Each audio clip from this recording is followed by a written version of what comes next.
जंग लड़ी जा रही है गाजा पट्टी में, लेकिन तूफान खड़ा हो गया है लंदन में।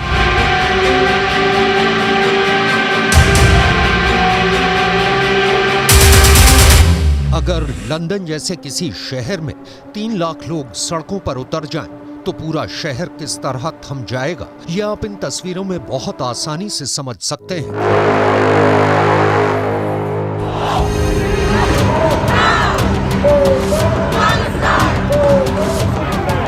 लंदन में इन दिनों माहौल कुछ ऐसा ही है।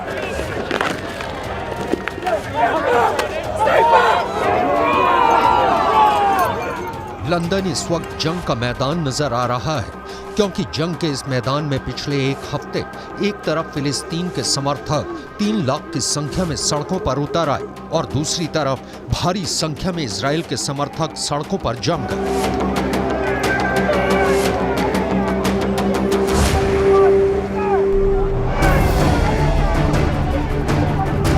ब्रिटेन के कई अखबारों में रिपोर्ट्स हैं कि इजराइल और हमास के समर्थक भिड़ गए, हाथापाई की नौबत आ गई।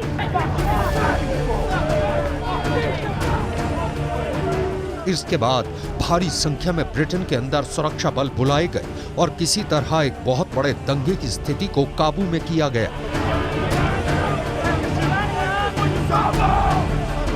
गाजा में इस वक्त जो कुछ भी हो रहा है, पूरी दुनिया में करोड़ों लोगों की रूह कांप गई है। दुश्मन को किस तरह और कितनी बुरी तरह से कुचला जा सकता है, इसका बेहतर खतरनाक उदाहरण इजराइल ने पेश किया है।